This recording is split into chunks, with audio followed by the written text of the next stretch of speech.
നമസ്കാരം. ആരോഗ്യം പരിപാടിയിലേക്ക് സ്വാഗതം. ഇന്ന് ആരോഗ്യ പരിപാടിയിൽ കുട്ടികൾക്കുണ്ടാകുന്ന അസുഖത്തെക്കുറിച്ച് പ്രേക്ഷകരുടെ ചോദ്യങ്ങൾക്ക് Peravoor government homeo chief medical officer doctor Sivaramakrishnan മറുപടി നൽകുന്നതാണ്. നമസ്കാരം ഡോക്ടർ. നമസ്കാരം. നമ്മുടെ ഇന്നത്തെ വിഷയം കുട്ടികൾക്കുണ്ടാകുന്ന അസുഖങ്ങളാണ്. അതിൽ ഹോമിയോ ചികിത്സ എന്താണ്, എന്തൊക്കെയാണ് രോഗങ്ങൾ, എന്തൊക്കെ കാര്യങ്ങൾ ശ്രദ്ധിക്കണം, ഇത്തരത്തിലൊരു ചർച്ചയാണ് നമ്മൾ ഉദ്ദേശിക്കുന്നത്. അതിനിടയ്ക്ക് പ്രേക്ഷകരുടെ ചോദ്യങ്ങൾക്ക് ഡോക്ടർ മറുപടി നൽകും. ഈ കുട്ടികളുടെ രോഗം എന്ന് പറയുമ്പോൾ കുട്ടികളുടെ രോഗവും മുതിർന്നവരുടെ രോഗമായിട്ട് നമുക്ക് അതിനെ ഒന്ന് ക്ലാസിഫൈ ചെയ്ത് കാണേണ്ട ആവശ്യമുണ്ടോ? എന്താണ് അങ്ങനെ ക്ലാസിഫൈ ചെയ്യാൻ കഴിയില്ല. അതായത് കുട്ടികൾക്ക് മാത്രമായിട്ട് വരുന്ന അസുഖങ്ങൾ എന്ന് പറഞ്ഞിട്ട് പ്രത്യേകിച്ച് അസുഖങ്ങൾ അങ്ങനെ നമുക്ക് ക്ലാസിഫൈ ചെയ്യാൻ പറ്റില്ല. കുട്ടികൾക്ക് വരുന്ന അസുഖങ്ങളിൽ ഭൂരിഭാഗം അസുഖങ്ങളും മുതിർന്നവർക്ക് വരാറുണ്ട്. അതുപോലെ മുതിർന്നവർക്ക് വരുന്ന അസുഖങ്ങളിൽ നല്ലൊരു ശതമാനം, മുഴുവൻ തന്നെ ഏതാണ്ടൊക്കെ എല്ലാം തന്നെ കുട്ടികൾക്കും വരാറുണ്ട്. അപ്പോൾ അങ്ങനെ കുട്ടികൾക്ക് മാത്രമായിട്ട് വരുന്ന ഒരു പ്രത്യേക അസുഖങ്ങൾ നമുക്കങ്ങനെ അത് ഹൈലൈറ്റ് ചെയ്യാൻ കഴിയില്ല. എങ്കിലും കുട്ടികൾക്ക് ഉണ്ടാകുന്ന ചില അവസ്ഥകളുണ്ട്.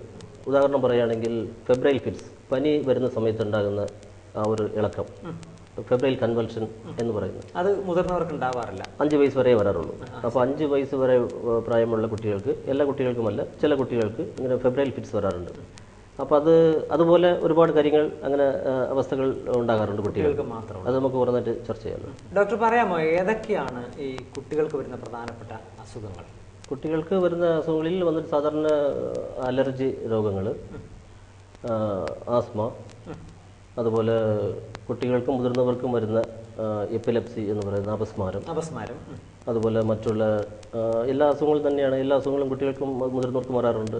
അതായത് വയറിളക്കം, ഒരു കൂട്ടം ത്വക്ക് രോഗങ്ങൾ, അതുപോലെ മറ്റുള്ള ഇൻഫെക്ഷ്യസ് ഡിസീസായിട്ട് വരുന്ന മീസിൽസ്, കരുവൻ, അതുപോലെ മുണ്ടിവീക്കം, മംസ്, അഞ്ചാം പനി, കരുവൻ എന്ന് ഈ ചില സ്ഥലങ്ങളിൽ പറയാറുണ്ട്, ചൂടുപനി എന്ന് ചില സ്ഥലങ്ങളിൽ പറയാറുണ്ട്, ചിക്കൻ ബോക്സ് കുട്ടികൾക്കും വരും മുതിർന്നവർക്കും വരും.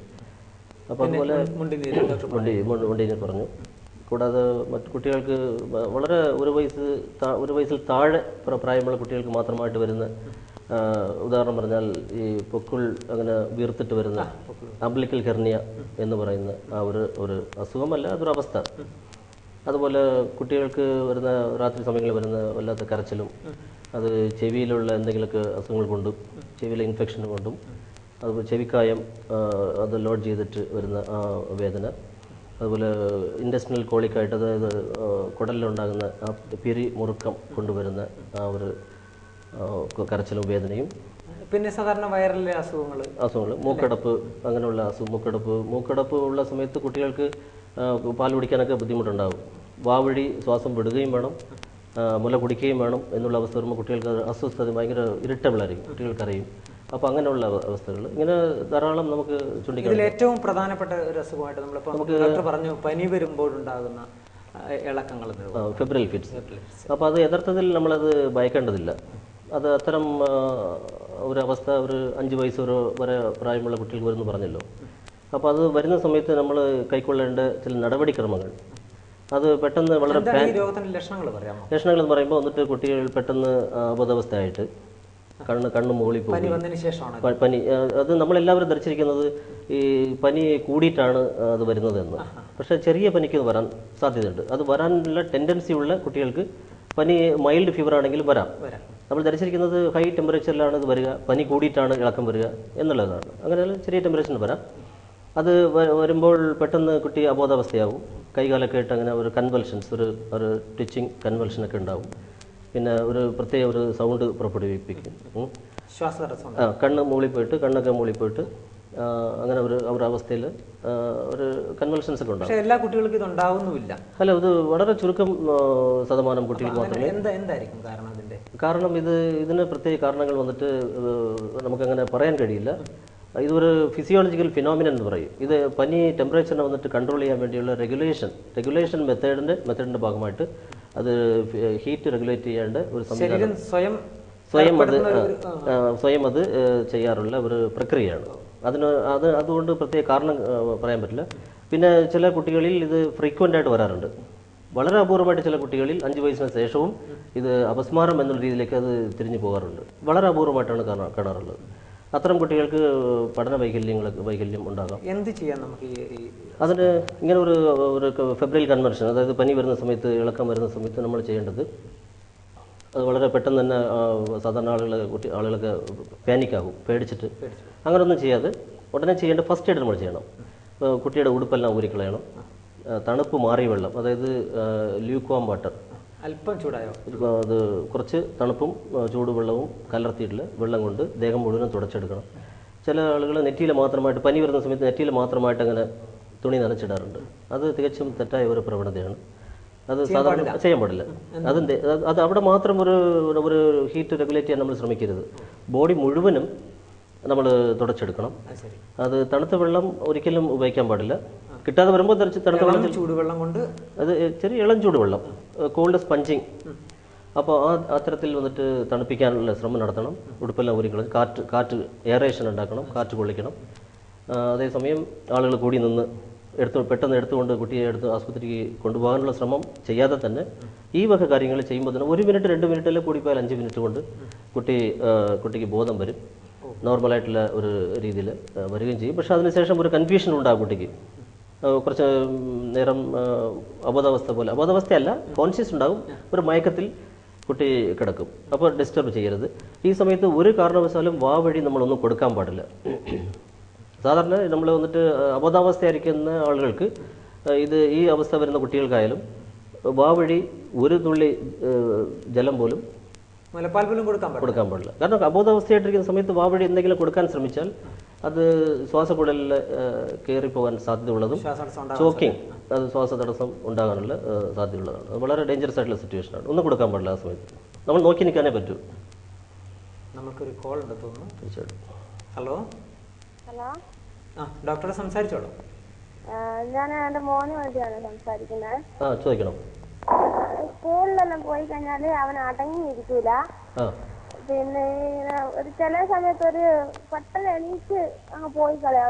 ക്ലാസ്സിലിരിക്കുമ്പോ തന്നെ ഒരു മനസ്സിനൊരു എന്തോ ഒരു പെട്ടെന്ന് ടീച്ചർ പറഞ്ഞ ചിലപ്പോൾ എടുപ്പിച്ച് കഴിഞ്ഞാൽ അടങ്ങിയിരിക്കും. പക്ഷെ പെട്ടെന്ന് ചില സമയത്ത് അങ്ങ് എണീച്ച് പോയി കളയാ. പിന്നെ അതുപോലെ പിന്നെ എന്തെങ്കിലും പറഞ്ഞു കൊടുത്താൽ ചില സമയത്ത് മനസ്സിലാവും, ചില തൊട്ടപ്പടി ഒന്നും മനസ്സിലാവുന്നില്ല. അത് ഡോക്ടർ മനസ്സിനെന്തെങ്കിലും അതൊരു മാനസിക രോഗം അല്ല. അവന്റെ ഒരു ശ്രദ്ധ അവനെ കൊണ്ട് കേന്ദ്രീകരിക്കാൻ പറ്റാത്ത ഒരു അവസ്ഥ അവനുണ്ട്. അതായത് ഇത്തരം കുട്ടികളെ നമ്മൾ പൊതുവെ ഇതിന്റെ attention deficit hyper activity disorder എന്ന് പറയും, ADHD എന്ന് പറയും. അതായത് ഒരു 10 വയസ്സ് വരെയുള്ള പ്രായമുള്ള ചില കുട്ടികളിൽ ഇങ്ങനെ ഒരു ശ്രദ്ധ അവർക്ക് കിട്ടാത്ത ഒരു അവസ്ഥ വരാറുണ്ട്. അപ്പോൾ അത് ഒരു 10 വയസ്സ് വരെ ഉണ്ടാകാം. 10 വയസ്സിന് ശേഷം കുട്ടി ഒരുപക്ഷെ നോർമലായിട്ടുള്ള രീതിയിൽ പഠിക്കാനും ശ്രദ്ധിക്കാനും ഒക്കെ തുടങ്ങും. അപ്പോൾ അതിന് നമ്മൾ ചെയ്യേണ്ടതിന് യഥാർത്ഥത്തിൽ മെഡിസിനൽ ട്രീറ്റ്മെൻ്റ് അല്ല വേണ്ടത്. നമുക്ക് ഹോമിയോപ്പതി ചികിത്സയിൽ വന്നിട്ട് അത്തരം കൺസെൻട്രേഷൻ കിട്ടാനും അതുപോലെ കുട്ടിയുടെ ആ ഒരു ശ്രദ്ധ കേന്ദ്രീകരിക്കത്തക്ക രീതിയിലുള്ള നല്ല കുട്ടിയെ മുഴുവനുമായി മനസ്സിലാക്കിക്കൊണ്ട് നല്ല രീതിയിൽ കുട്ടിയെ നമ്മൾ വന്നിട്ട് പഠനം നടത്തി ഒരു കൃത്യമായിട്ടുള്ള ഹോമിയോപ്പതി മരുന്ന് സെലക്ഷൻ പ്രോട്ടോകോൾ പാലിച്ചുകൊണ്ട് നമുക്കൊരു മരുന്ന് സെലക്ഷൻ നടത്തി വിജയിപ്പിക്കാം, ചികിത്സ ചെയ്യാം. പക്ഷേ അതിനേക്കാൾ വളരെ പ്രധാനപ്പെട്ടത് കുട്ടിയെ വന്നിട്ട് ഒരു ക്ലിനിക്കൽ സൈക്കോളജിസ്റ്റിന് അടുത്ത് കൊണ്ടുപോകണം. അത് സൈക്കോളജിസ്റ്റ്, സൈക്യാട്രിസ്റ്റ് അല്ല. സൈക്യാട്രിസ്റ്റ് എന്ന് വെച്ചാൽ അറിയാം, അത് മനോരോഗ വിദഗ്ധനാണ്. ഇത് സൈക്യാട്രിസ്റ്റ് എന്ന് പറയുമ്പോൾ, സൈക്കോളജിസ്റ്റ് എന്ന് പറയുമ്പോൾ അറിയാമല്ലോ, മനഃശാസ്ത്രജ്ഞൻ. അപ്പോൾ അങ്ങനെ സൈക്കോളജിസ്റ്റിന് അടുത്ത് പോയിട്ട് അപ്പോൾ അവർ ചില അസൈൻമെന്റ്സ്, ചില ട്രെയിനിങ് കൊടുക്കും, ചില എക്സസൈസുകളൊക്കെ കൊടുക്കും. ഒരുപാട് സമയമെടുത്ത് കുട്ടിയെ ഒരുപാട് ട്രെയിൻ ചെയ്യാനുള്ള, അത് നിങ്ങൾക്ക് മാതാപിതാക്കൾക്ക് പറഞ്ഞു തരേണ്ട കാര്യങ്ങളൊക്കെ പറഞ്ഞു തന്നു കുട്ടിയെ നല്ല രീതിയിലൊക്കെ ആ രീതിയിലൊക്കെ നല്ല ശ്രദ്ധ വരുന്ന രീതിയിലും അടങ്ങിയിരിക്കേണ്ട ഒരു അവസ്ഥകളൊക്കെ ഉണ്ടാക്കുന്ന തരത്തിലുള്ള ഒരുപാട് നിർദ്ദേശങ്ങളും ഒരുപാട് കാര്യങ്ങളൊക്കെ അദ്ദേഹം പറഞ്ഞു തരും. അത്തരത്തിൽ നിങ്ങൾ ഒരു ക്ലിനിക്കൽ സൈക്കോളജിസ്റ്റിനെ കാണുകയും കൂട്ടത്തിൽ ഹോമിയോപ്പതി മരുന്നും കൂടി കൊടുക്കുകയാണെങ്കിൽ വളരെ നല്ല രീതിയിൽ തന്നെ ചുരുങ്ങിയ ദിവസങ്ങൾക്കകത്ത് ആ കുട്ടിയെ നല്ല രീതിയിൽ നമുക്ക് മാറ്റിയെടുക്കാൻ സാധിക്കും. ഞാൻ പേരാവൂർ സർക്കാർ ഹോമിയോ ഡിസ്പെൻസറിയിൽ ചീഫ് മെഡിക്കൽ ഓഫീസറായിട്ട് വർക്ക് ചെയ്യാണ്. പേരാവൂർ. വിളിച്ചതിൽ നന്ദി. അപ്പം ഈ തരത്തിലുള്ളത് ഒരു അസുഖമല്ല എന്നാണ് പറഞ്ഞത്. അസുഖമല്ല. ഈ ചില പഠന വൈകല്യങ്ങളും അശ്രദ്ധയൊക്കെ മിക്കവാറും പല കുട്ടികൾക്കും നമ്മൾ കാണാറുണ്ട്, ഉണ്ടാകാറുണ്ട്. ഇപ്പൊ പറഞ്ഞ പോലെ ഈ അസുഖത്തിന് എന്താണ് നല്ല വളരെ എഫക്റ്റീവ് ആയിട്ടുള്ള മെഡിസിൻ ഉണ്ടോ ഹോമിയോയിൽ? വളരെ ഇഫക്റ്റീവ്, ഞാൻ ഇപ്പോൾ പറഞ്ഞ പോലെ തന്നെയാണ്. അതായത് ഇതിന് വന്നിട്ട് വളരെ കാര്യമായിട്ടുള്ള രീതിയിൽ അവർ ട്രെയിനിങ് കൊടുക്കാറുണ്ട്. ഇപ്പോൾ ഓർമ്മശക്തി നിൽക്കുന്നില്ലല്ലോ. ഇപ്പം നമുക്ക് വലിയ ആൾക്കാർക്കായാലും കുട്ടികൾക്കായാലും ഈ ഓർമ്മശക്തി കിട്ടുന്നില്ല എന്ന് പറയുന്നത് ഒരു സൂക്കേടയല്ല, ഓർമ്മക്കുറവ് എന്ന് പറയുന്ന ഒരു സൂക്കേടായിട്ട് പറയാൻ പറ്റില്ല. അത് ഇപ്പോൾ ഒരു 80 വയസ്സ് പ്രായം കഴിഞ്ഞ ആൾക്ക് തലച്ചോറിൽ എന്തെങ്കിലുമൊക്കെ വന്നിട്ട് അവിടെ ഘടനയ്ക്ക് മാറ്റങ്ങൾ സംഭവിച്ചിട്ട് അവിടെ സ്ട്രക്ചറൽ ചേഞ്ചസ് ഉണ്ടായിട്ട് അങ്ങനെ വരുന്ന അൽസിമേഴ്സ്, ഡിമെൻഷ്യ, അമൻഷ്യ എന്ന് പറയുന്ന അങ്ങനത്തെ ഒരു അവസ്ഥകളിൽ വരുന്ന ഒരു ഓർമ്മക്കുറവല്ലാതെ, അത് തലച്ചോറുമായി ബന്ധപ്പെട്ടുള്ള ഘടനയ്ക്ക് മാറ്റം ഉണ്ടായിട്ട് വരുന്നതല്ലാതെ സാധാരണഗതിയിൽ വന്നിട്ട് ഒരാൾക്ക് ഓർമ്മശക്തി ഇല്ല എന്ന് പറഞ്ഞാൽ അത് യഥാർത്ഥത്തിൽ അതൊരു സൂക്കേടല്ല. ശ്രദ്ധയില്ലായ്മ, താല്പര്യമില്ലായ്മ, ആഗ്രഹമില്ലായ്മ. ഇപ്പോൾ ചില കുട്ടികൾ വന്നിട്ട് പഠിക്കുന്നില്ല, പഠിച്ചതൊന്നും ഓർമ്മയിൽ നിൽക്കുന്നില്ല എന്ന് പറഞ്ഞാൽ അതിൻ്റെ അർത്ഥം ആ കുട്ടിക്ക് പഠിക്കാൻ താല്പര്യമില്ല, വലിയ വലിയ നിലകളിൽ എത്തണം എന്നുള്ള ആഗ്രഹമില്ല, മോട്ടിവേഷൻ, സെൽഫ് മോട്ടിവേഷൻ ഇല്ല. അപ്പോൾ ശ്രദ്ധയില്ല, ആഗ്രഹമില്ല, താല്പര്യമില്ല. ശ്രദ്ധ ഉണ്ടെങ്കിൽ, ആഗ്രഹമുണ്ടെങ്കിൽ, താല്പര്യമുണ്ടെങ്കിൽ ഓർമ്മയുണ്ടാവും. ഇപ്പോൾ നമ്മൾ തന്നെ ഇപ്പോൾ നമ്മൾ ഒരാളെ പരിചയപ്പെടുകയാണ്, പെട്ടെന്ന് പേരൊക്കെ ചോദിക്കും, ഏതോ ഒരു ഫോർമാലിറ്റിക്ക് അങ്ങനെ പേര് ചോദിക്കും, ആ പേര് നമ്മൾ ഒന്നിട്ട് ശ്രദ്ധിച്ച് കേൾക്കത്തില്ല. ഹലോ ഹലോ ഹലോ സംസാരിച്ചല്ലോ ഡോക്ടറോട്. ഡോക്ടർ ഇത് കാക്കയങ്ങാടുന്നാണ്. യെസ്.